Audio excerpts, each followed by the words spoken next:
अस्सलामु अलैकुम वरहमतुल्लाहि वबरकातुह।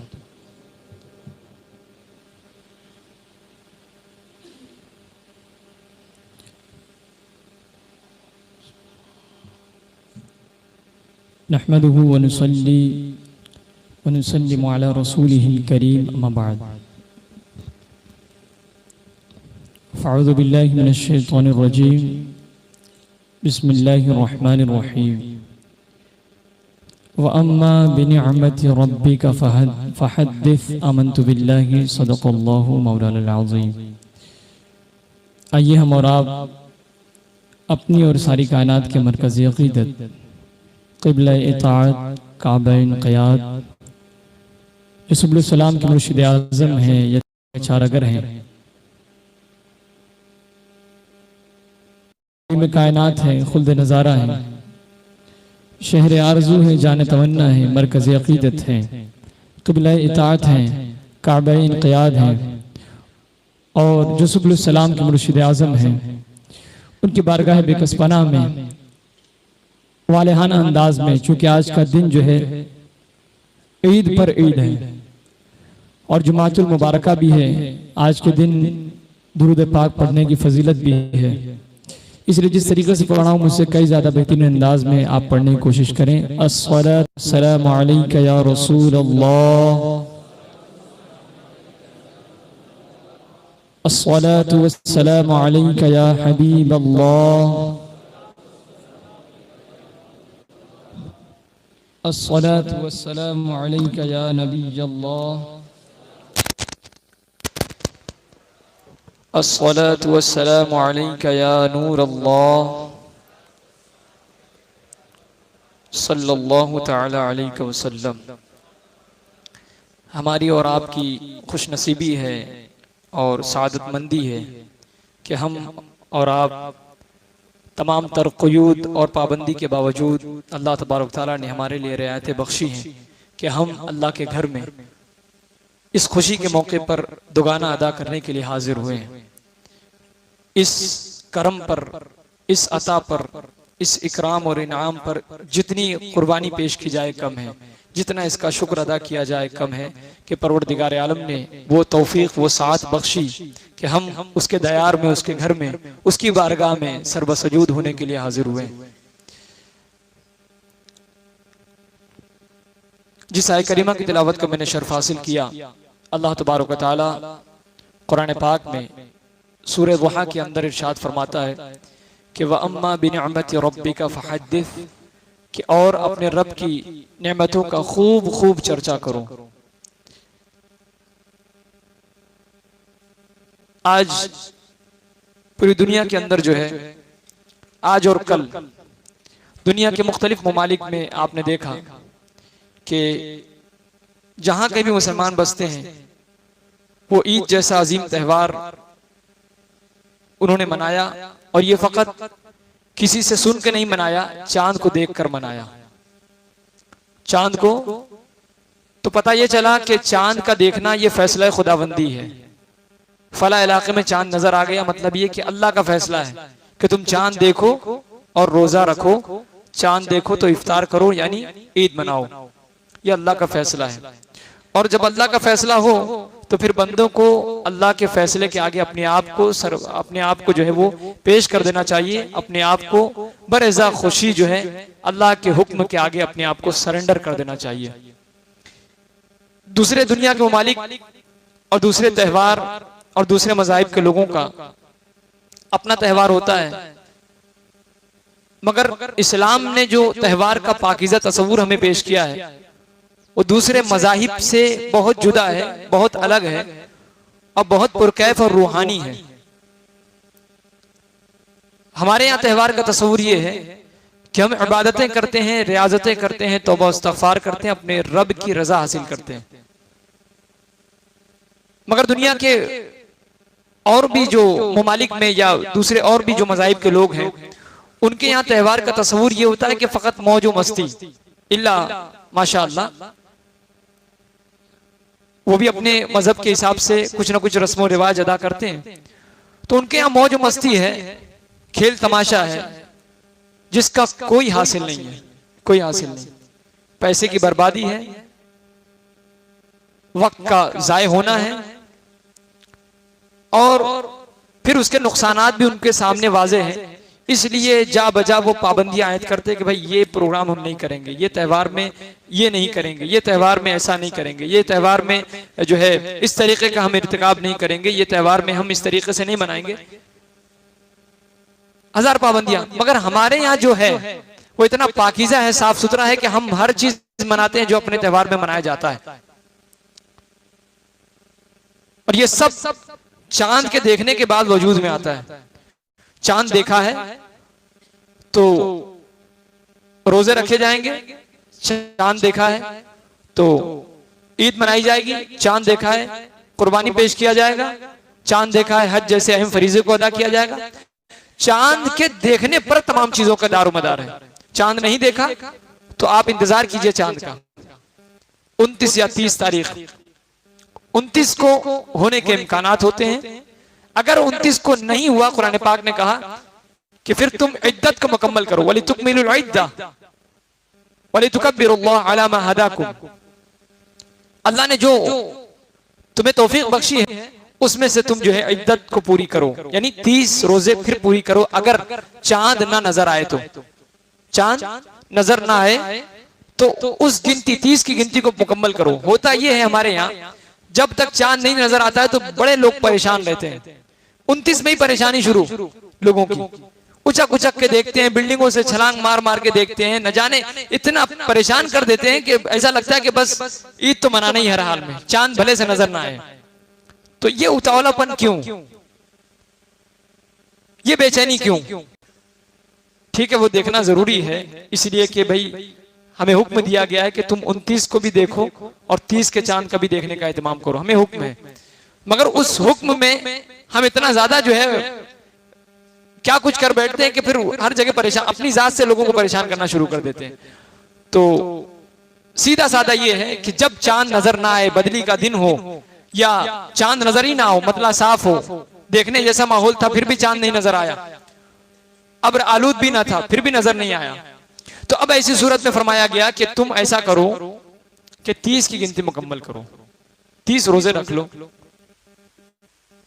और फिर उसके बाद जो ही 30 रोजे मुकम्मल हो जाए, वली तुकब्बिरुल्लाह अला मा हदाकुम, फिर अल्लाह की तकबीर बयान करो, फिर अल्लाह की किबरियाई बयान करो, अल्लाह की तकबीर बयान करो, अला मा हदाकुम लअल्लकुम तशकुरून। जिसे अल्लाह तबारक तआला ने जो है तुम्हें हिदायत दी, जिस राह पर तुम्हें चलाया, जिसकी तुम्हें तौफीक दी, उस 30 तारीख की गिनती मुकम्मल करो। रोजे का रहना, रमजान मुबारक का रहना, ये भी हमारे लिए बाइस बरकत है। एक जुमला मैं आपको बताऊं, एक काबिल गौर बात, कि ईद उल फित्र का वो दिन ये बरकत है हमारे लिए, मगर रमजान मुबारक की हर साथ हमारे लिए बरकत है। आप अंदाजा लगाएं, ईद उल फित्र अपनी जगह, इसकी हैसियत, इसकी नेमत, इसकी अजीम शानियत, इसका अपना विकार, इसका अपना मर्तबा, इसकी अपनी कदर मंजिलत, सब अपनी जगह मुसल्लम है। मगर माह रमजान मुबारक का दिन दिन हुआ करता है, साथ साथ होती है, वक्त वक्त हुआ करता है, ये उसकी अपनी खुसूसियत है। तो ईद का दिन कितना ही बड़ा हो, मगर माह रमजान के उस दिन के बराबर नहीं हो सकता।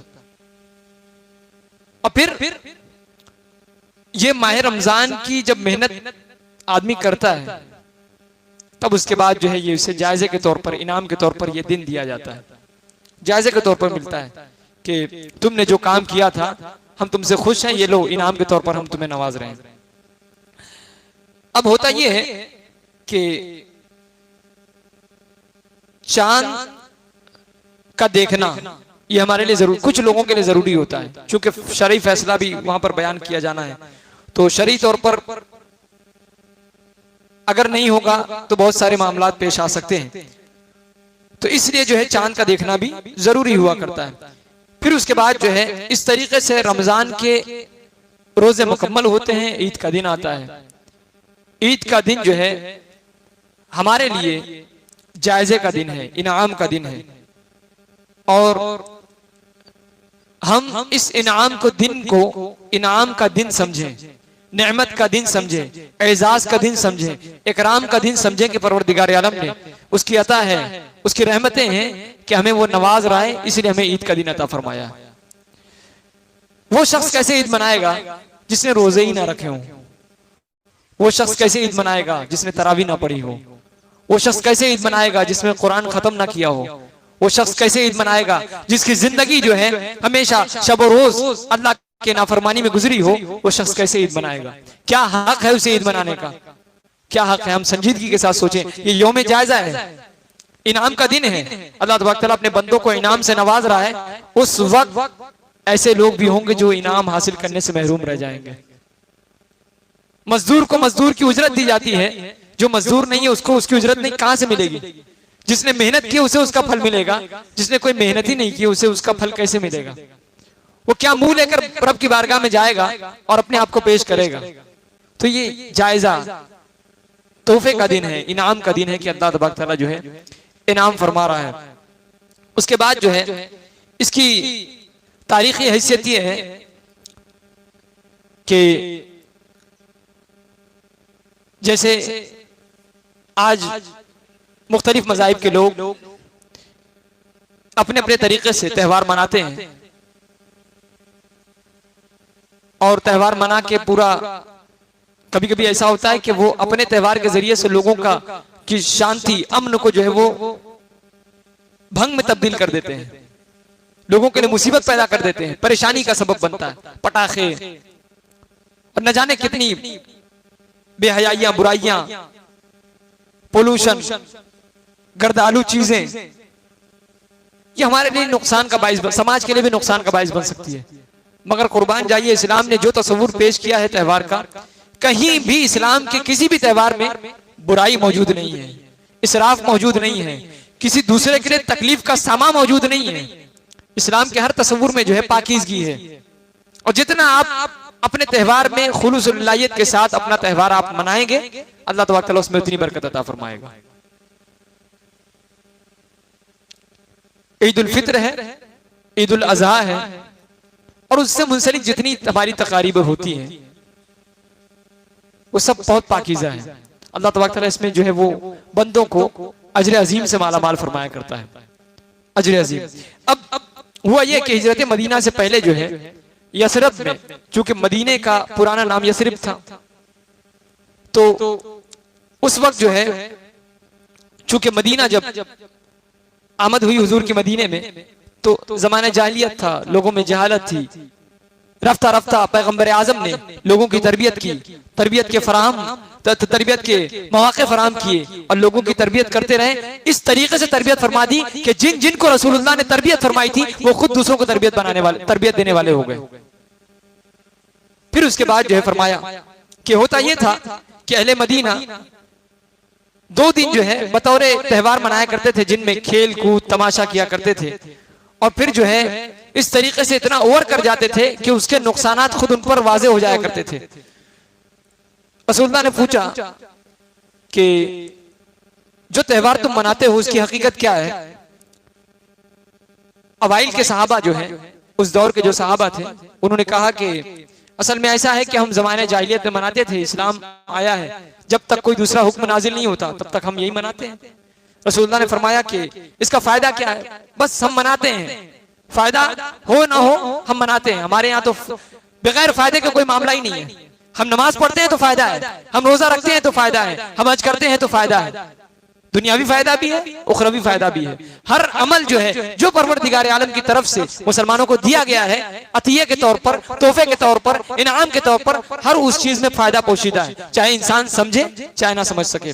बहरहाल तो ये फरमाया गया कि फिर साहबा ने कहा कि या रसूलल्लाह, इसमें हम ज़माने जाहिलियत से ऐसा करते आए हैं, इसीलिए हुजूर ने फरमाया कि अल्लाह तबारक तआला ने तुम्हें इन 2 दिनों के बदले में 2 बेहतर दिन और अता फरमाए। और फिर रसूलुल्लाह ने फरमाया कि अब इन दिनों को ना मनाया करो। वो नूरोज का दिन था और मेहरजान का दिन था, 2 दिन थे। ये ज़माने जाहिलियत में मनाया करते थे, शान से बड़े शान से मनाते थे। इसका कोई नुकसान तो लोगों के सामने वाज़ेह था, कोई फायदा नजर नहीं आता था। तो अल्लाह के रसूल ने फरमाया कि अल्लाह तबारक तआला ने तुम्हारे लिए 2 ईदें मुंतखब फरमाई है, एक ईद उल फित्र है और एक ईद उल अज़हा है, जिससे आज हम लुत्फ़अंदोज़ हो रहे हैं। इस दिन अल्लाह अल्लाह तबारक तआला अपने बंदों के दरमियान मुबाहत, अपने फरिश्तों के दरमियान अपने बंदों के हवाले से फख्र फरमाता है कि देखो मेरे बंदे किस कदर मेरी इबादत और रियाजत, मेरी बंदगी, मेरी जलालत, मेरी किबरियाई बयान कर रहे हैं। और ये अब अपने अजर को तलब करने, अपने उजरत को तलब करने के लिए मेरी बारगाह में हाजिर हुए। फरिश्तों से परवरदिगार आलम फरमाएगा कि ऐ फरिश्तों, उस मजदूर की उजरत क्या है जो अपनी मजदूरी मुकम्मल कर ले? उस मजदूर की उजरत क्या है जो अपनी मजदूरी मुकम्मल कर ले?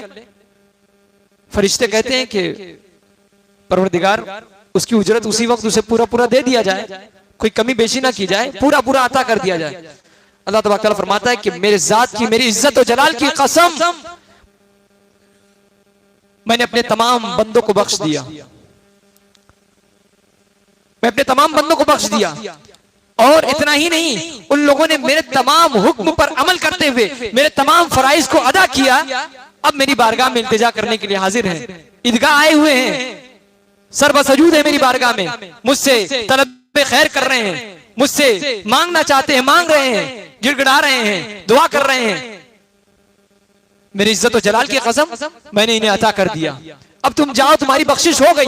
और वो वापस लौटते रहते हैं लोग, उनकी बख्शिश कर दी जाती है। तो ये हमारे यहाँ त्योहार का जो पाकीज़ा तस्वूर है हमारे यहाँ, कि हमारे हर अमल पर अल्लाह तबारक तआला जो है वो खुश होता है। और अगर हम अच्छे काम करें तो इतना ही नहीं कि फकत अज्र मिलता है, अज्र में इजाफा कर दिया जाता है कि लो मजदूरी तो तुम्हें मिल ही रही है, ये लो हमारी तरफ से भी तुम्हें अता किया जाता है, ये लो हम खुश होकर तुम्हें और अता करते हैं। ये परवरदिगार आलम की अता की बात है। फिर उसके बाद जो है वो ईद का जो तस्वुर है वो नेमत के हुसूल पर ईद का मनाना है। जनाब ईसा अलैहिस्सलाम की कौम ने जनाब ईसा से कहा कि ऐसा कीजिए कि आप अपने रब की बारगाह में एक आयत हमें पेश कीजिए, एक ऐसी निशानी हो जिससे हमारा ईमान भी पुख्ता हो और हम अल्लाह की नेमतों से लुत्फअंदोज भी होते रहें।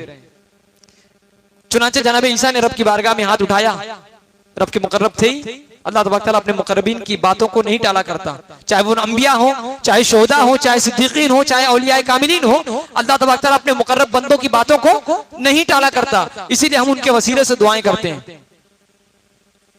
तो जनाब ईसा ने जो है रब की बारगाह में दुआ किया, अरीजा पेश किया, परवरदिगार कि हमारे लिए जन्नत से ख्वाने जन्नत नाजिल फरमा, जन्नत के मेवेजात, जन्नत के खाने नाजिल फरमा, ताकि जिसे हम खाएं और वो हमारे लिए जो है एक नेमत के हुसूल पर ईद मनाने का दिन हो, वो ईद का दिन हो, हमारे लिए खुशी का दिन हो। चुनांचे अल्लाह तबारक तआला ने फरमाया कि ठीक है, हम नाजिल फरमा देंगे, मगर हमारी आयतों के नुज़ूल के बाद, हमारी नेमत के हुसूल के बाद अब अगर किसी ने नाफरमानी की तो हमारा अजाब सख्त होगा। पता ये चला कि नेमत के हुसूल का जो दिन होता है वो ईद का दिन कहलाता है। नेमत मिल जाए तो उसे ईद का दिन कहते हैं। पता ये चला कि अगर हमें ईद का दिन मयस्सर आए, नेमत मिल जाए, तो अब हमारी जिम्मेदारी बढ़ जाती है और हम उस नेमत की अगर कदर करेंगे तो यकीनन अल्लाह तबारक तआला खुश होगा, और नाकदरी करेंगे तो परवरदिगार आलम नाराज होगा हमसे। ईद का दिन यही हमसे तकाजा करता है कि आज के दिन रब की किबरियाई बयान की जाए, आज के दिन उसके तकद्दुस को बयान किया जाए, आज के दिन उसके तस्बीह की जाए, आज के दिन उसकी तहलील की जाए, आज के दिन उसकी पाकीज़गी पेश की जाए, आज के दिन उसकी बुजुर्गी बयान की जाए, आज के दिन उसकी किबरियाई बयान की जाए। अगर हम ये नहीं करेंगे तो अल्लाह तबारक तआला नाराज होगा। और उसने अताई क्यों किया है? ताकि बंदे बढ़ चढ़कर किबरियाई बयान करें, रब की उसकी अजीमुश्शानियत बयान करें, उसकी बुजुर्गी बयान करें। तो इस तरीके से जो है ईद का दिन हमारे लिए नेमत का दिन है, और नेमत के हुसूल पर हमें चाहिए कि हम अल्लाह को कसरत से याद करें, अल्लाह का शुक्र अदा करें कि उसने हमें ये तौफीक बख्शी। हम जहां भी हैं, जैसे भी हैं, परेशान है, अमीर है, गरीब है, फकीर है, यतीम है, मिस्किन है, हर कोई इस खुशी में शरीक है, हर कोई इस खुशी में शरीक है। और अल्लाह तबारक तआला ने ऐसी तौफीक बख्शी है कि हम टूटे फूटे ही सही, हालात साजगार नहीं है, पूरी दुनिया का आलम यह है कि हम मुबारकबादी पेश करते हैं अपने भाइयों को, अपने दोस्त अहबाब को। हम जरा मुबारकबादी उन्हें भी पेश करें। तड़पते हुए फलस्तीन को ईद मुबारक हो, लहू लहान शाम को ईद मुबारक हो। दर बदर भटकते फिरने वाले रोहिंग्या के मुसलमानों को ईद मुबारक हो। चीन के मजलूम मुसलमानों को ईद मुबारक हो। अफगानिस्तान के बेकसों बेबसों को ईद मुबारक हो। वीरानियों में तब्दील इराक को ईद मुबारक हो। निहत्ते कश्मीर के मुसलमानों को ईद मुबारक हो। सिसकती हुई इंसानियत को ईद मुबारक हो। बिलकती हुई इंसानियत को ईद मुबारक हो। तड़पती हुई इंसानियत को ईद मुबारक हो। मचलती हुई इंसानियत को ईद मुबारक हो। बर्बाद हिंदुस्तानियों को ईद मुबारक हो। बेचारे मुसलमानों को ईद मुबारक हो। अरब के खामोश तमाशाइयों को, हुक्मरानों को, उन्हें ईद मुबारक हो। और फिर जो है उजड़ते हुए घरों को ईद मुबारक हो। लहोलहान जो है वो लहोलहान हिंदुस्तान और आलम इस्लाम को ईद मुबारक हो। इस तरीके से खून नाहक जो कत्ल बहाया, खून बहाया जा रहा है, उन्हें भी ईद मुबारक हो। इस तरीके से जो है हम अपने उजड़े हुए बस्तियों को देखकर सब्र करते हैं और उन्हें ईद मुबारक पेश करते हैं कि परवरदिगार ऐसे असबाब पैदा फरमा दे कि ये भी जो है ईद में हमारी खुशी के शरीक हो सके, हमारे साथ खुशी में हमारे शरीक हो सके। हम अपने दोस्तों को याद नहीं करते और हम इन्हें याद नहीं करते जिस रिश्ते को रसूलुल्लाह ने मोहब्बत इस्लाम की बुनियाद पर जोड़ा था, उखुवत की बुनियाद पर जोड़ा था कि तुम रहने वाले हिंदुस्तान के, पाकिस्तान का रहने वाला, अफगानिस्तान का रहने वाला, अरब का रहने वाला या चीन और जापान का रहने वाला, किस रिश्ते के बुनियाद पर, इस्लामी जैसे पाकीज़ा रिश्ते के बुनियाद पर तुम्हारा भाई है। अब तुम्हारी जिम्मेदारी ये बनती है कि अगर एक मुसलमान को, अरब में रहने वाले एक मुसलमान को अगर तकलीफ पहुंचती है तो तुम्हें भी तकलीफ होनी चाहिए। इसलिए कि फरमाया गया कि एक मुसलमान का जो हिस्सा है, एक मुसलमान का जो जिस्म है, वो आपस में जो है वो एक पार्ट्स ऑफ बॉडी है, जिस्म के मुख्तलिफ हिस्से हैं। अगर एक हिस्सा जो है मुतासिर होता है तो दूसरे को तकलीफ पहुंचती है। बिल्कुल यही हाल मुसलमानों का है कि मुसलमान, फरमाया गया कि कहीं भी रहने वाला मुसलमान अगर उसे तकलीफ पहुंचती है तो यकीनन जो है दर्द हमें होता है। तो हम कुछ तो कर नहीं सकते, अभी कुछ नहीं कर सकते, तो कम से कम हम इन बेबसी में, इन परेशानी के अय्याम में हम अपने उन भाइयों के लिए दुआए खैर तो कर सकते हैं, दुआए मगफिरत तो कर सकते हैं, हम उनकी कुर्बानियों के हक में दुआ तो कर सकते हैं। हम इतना तो कर सकते हैं कि नहीं कर सकते? तो ऐसे वक्त में हमारी आपकी सबकी जिम्मेदारी बनती है कि पूरी दुनिया के अंदर तबाही मची हुई है और हम हैं कि नाफरमानियों में अपनी जिंदगी को गुजार रहे हैं। तौबा करें, ताइब आ जाएं, ताइब बन जाएं, अल्लाह की बारगाह में तौबा करने वाले बन जाएं। आज जायजे वाला दिन है, इनाम का दिन है। इस यौम इनाम पर अपने रब को इतना राजी कर दे कि रब अपनी नेमतों को हम पर तमाम फरमा दे, अपनी नेमतें हम पर खोल कर कुशादा फरमा दे और हमें इतना अता फरमा दे कि फिर आइंदा जिंदगी नाफरमानियों में नहीं गुजरेगी, आइंदा जिंदगी अच्छाई से गुजरेगी, आइंदा जिंदगी अल्लाह के जो है हुक्म के मुताबिक गुजरेगी, आइंदा जिंदगी हम नमाज नहीं छोड़ेंगे, आइंदा जिंदगी मस्जिदें वीरान नहीं होगी, आइंदा जिंदगी कुरान पाक को समझने वाले बन जाएंगे, आइंदा जिंदगी सुन्नत मुस्तफा पर चलने वाले बन जाएंगे। अगर हमने ये काम किया तो आज का ईद का दिन हमें मुबारक हो, और अगर आज हमने ये काम नहीं किया, आज हमने ऐदो पैमान नहीं किया, तो फिर हम ईद मुबारक किसकी देंगे? ईद मुबारकबादी किस चीज की देंगे? मुबारकबादी और खैर आबादी और जो है लोगों की खुशी में कैसे शरीक होंगे जब खुद हम अपने आप को मुतमईन कर नहीं सके, हम रब का जायजा लेने के लायक न रह सके, तो हम किस तरीके से अपने आप को मुतमईन कर सकेंगे? इसलिए खुदारा आज पलटो, आज अपनी रब की तरफ लौट आओ और पूरी दुनिया का नक्शा आपके सामने मौजूद है। पूरी दुनिया में तबाहकारी मची हुई है, सिर्फ और सिर्फ कुरान और साहिब कुरान को छोड़ने की बुनियाद पर तबाही पूरी दुनिया में मची हुई है। इसलिए हमारी आपकी सबकी मुश्तरका जिम्मेदारी है, हमने जिस तरीके से भी अपनी जिंदगी को गुजारा, हम उन तमाम जिंदगी से साबिका गुनाहों से तौबा करें, अच्छा बनने की कोशिश करें। अल्लाह तबारक तआला हम सबको नेक अमल की तौफीक अता फरमाए। आइए बिला ताखिर मैं हमारे आए हुए मुअज्जिज मोहतरम अली जनाब ज़हीरुद्दीन बरकाती साहब को मैं दावत सुखन दूंगा, ज़हमत कलाम दूंगा, वो आए और इस गुफ्तगू को मजीद आगे आपके सामने पेश करें।